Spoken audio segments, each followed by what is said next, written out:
Assalamualaikum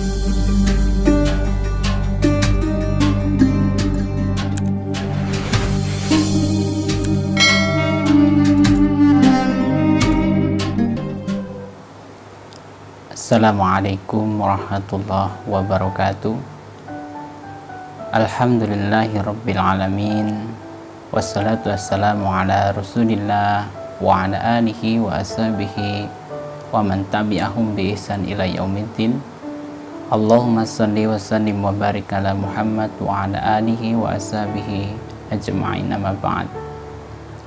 Sahabat-sahabatku yang dicintai oleh Allah Subhanahu wa ta'ala,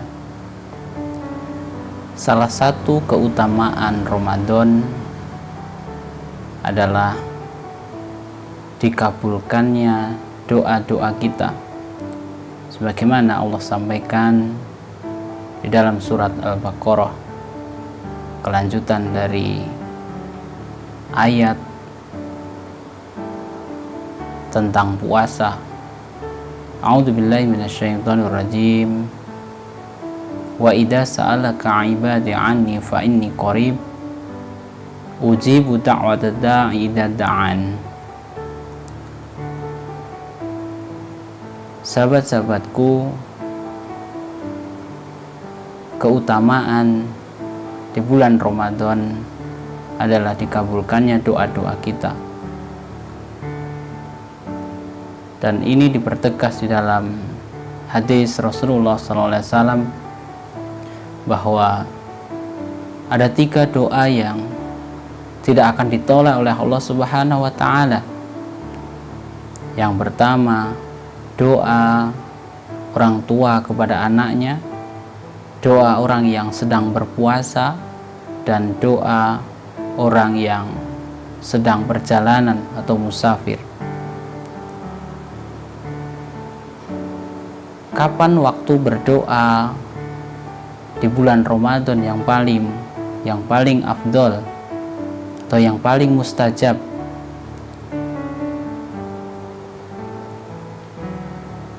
Ada 2 waktu yang disampaikan oleh Rasulullah SAW yang paling utama untuk berdoa, waktu yang mustajab di dalam bulan Ramadan, yaitu ketika sahur dan di waktu berbuka. 2 waktu ini mestinya kita gunakan dengan sebaik-baiknya untuk kita memperbanyak doa kebaikan, baik untuk diri kita sendiri, keluarga kita, tetangga kita, atau kaum muslimin dan muslimat, bangsa dan negara.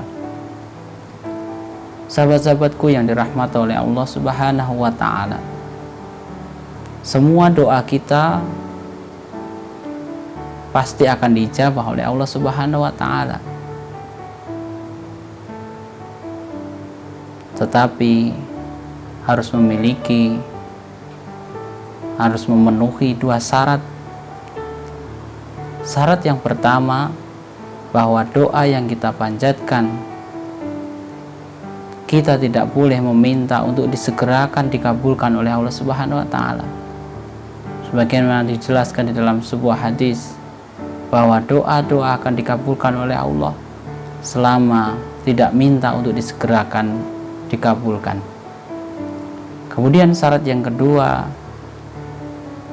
doa kita akan dikabulkan ketika tidak memasukkan sesuatu ke dalam perut, di dalam perut kita sesuatu yang haram. Maka suatu ketika Rasulullah menyampaikan kepada para sahabat bahwa ada orang yang dari perjalanan musafir, dan jelas seorang musafir itu doanya mustajab. Kemudian dia mengangkat tangannya sembari ya Rob, ya Rob. Tetapi kata Rasulullah, doanya tidak dikabulkan oleh Allah Subhanahu wa ta'ala lantaran pakaiannya lusuh, yang ia kenakan adalah sesuatu yang haram, yang ia makan adalah sesuatu yang haram, yang ia minum adalah sesuatu yang haram, dan itulah yang menghalangi doa-doanya. tidak akan mungkin dikabulkan oleh Allah Subhanahu wa Ta'ala. Kemudian ada kisah seorang ulama, Ibrahim bin Adham. Suatu ketika dia berdoa di depan Ka'bah. Kemudian setelah berdoa ia terlelap atau ketiduran. Di dalam tidurnya ia bermimpi dengan bertemu dengan dua malaikat yang sedang membincangkan, yang sedang berbincang mengenai dirinya. Malaikat yang satu mengatakan doanya Ibrahim bin Adham sudah tidak dikabulkan lagi.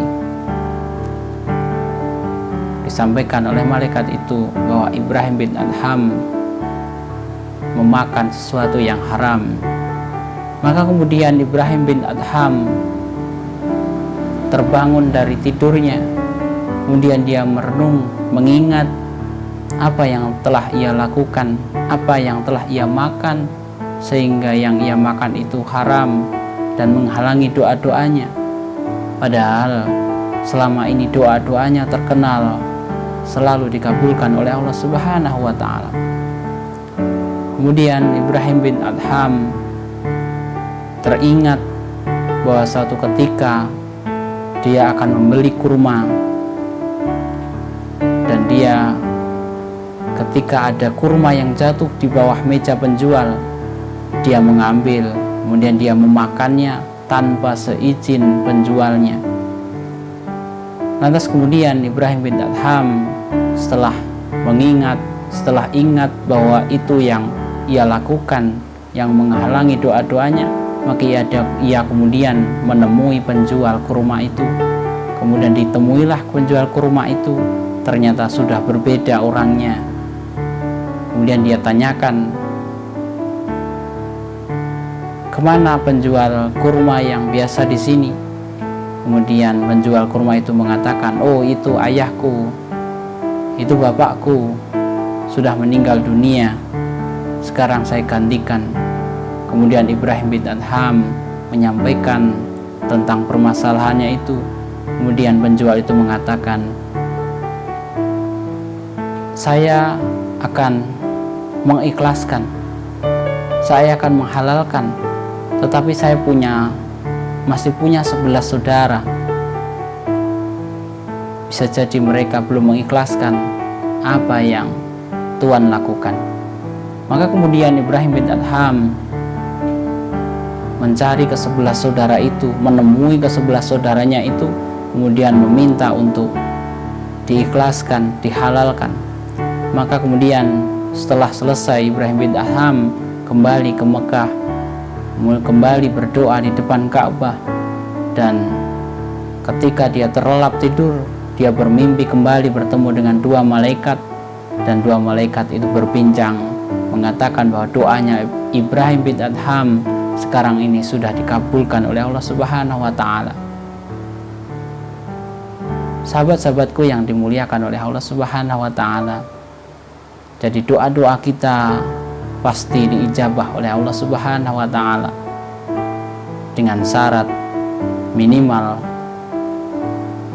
Yang pertama, tidak minta untuk disegerakan, dan yang kedua, tidak memasukkan sesuatu yang haram ke dalam perut kita.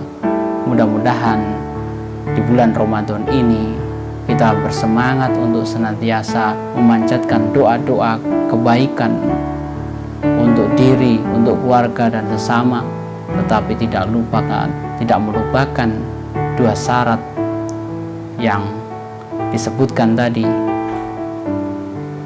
yaitu tidak minta untuk disegerakan dan tidak memakan sesuatu yang haram. Aqulu qouli hadza wa astaghfiruh innahu wal ghafurur rahim. Assalamualaikum warahmatullahi wabarakatuh.